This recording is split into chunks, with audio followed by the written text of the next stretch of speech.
साथ ही साथ हमारी नंदाबाई भील को दिल से सैल्यूट जोहार करना चाहूंगा, जिनकी वजह से इस देश के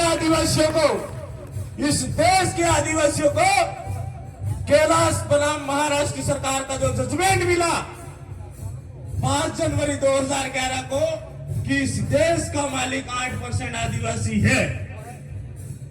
साथियों, मुझे संचालक महोदय जी ने पहले ही बोला है समय कम है, लेकिन आप सभी को मैं राजस्थान भील प्रदेश की धरती से आया हूं। राजस्थान भील प्रदेश की तरफ से आप सभी को विश्व आदिवासी दिवस की हार्दिक शुभकामनाएं, बधाई जोहार करता हूं।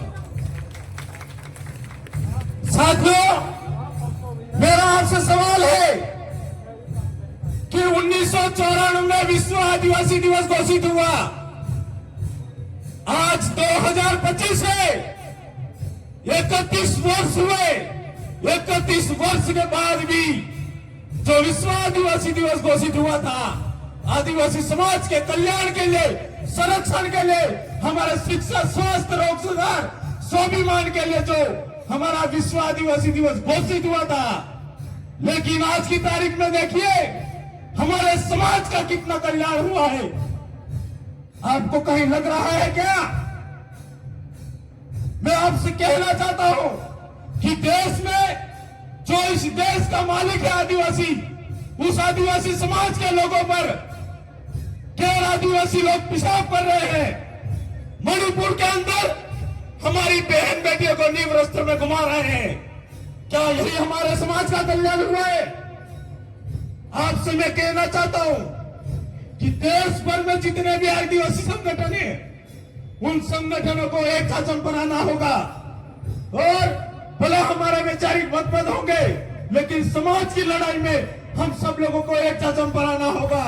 और जितने भी इस देश के अंदर जितने भी आदिवासी क्षेत्र है, उन क्षेत्र में जितने जिला कलेक्टर है, जितने संभागीय कमिश्नर है, वो मासिक प्रति मासिक आदिवासी से संवाद के लिए सेमिनार रखे और प्रति मासिक राज्यपाल और राष्ट्रपति को वो रिपोर्ट पेश करे।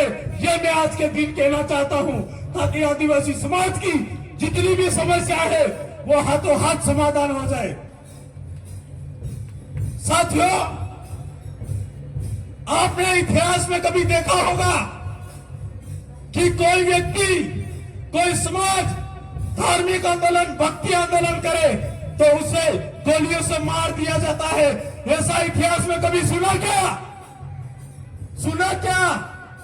अरे बोलो, नहीं बोल रहे हो, इसलिए तो हमारे ये दिन आए हैं।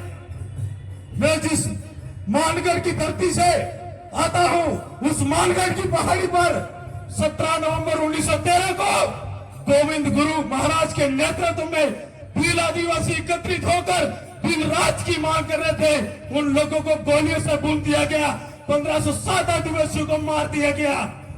ये मैं दर्द आपसे बयां कर रहा हूं साथियों। और इतिहासकारों ने बताया कि ये लोग भक्ति आंदोलन कर रहे थे। भक्ति आंदोलन करने वालों को कभी कोई मारता है क्या?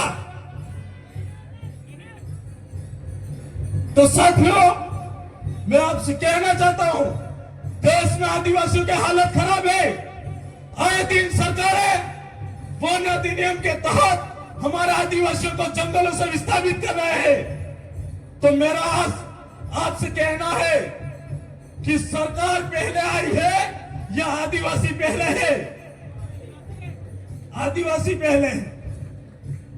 हम कहना चाहते हैं सरकारों से, चाहे वो केंद्र सरकार हो, चाहे वो राज्य सरकार हो, हमारे पास जितनी जमीन है वो हमारे बाप के बाद हमारे पुरखों की व्यवस्था से चली आ रही जमीन है। और सरकार, अगर तेरे में दम है तो तू तेरा बाप बता दे सरकार कि ये जमीन तेरी कैसे हुई।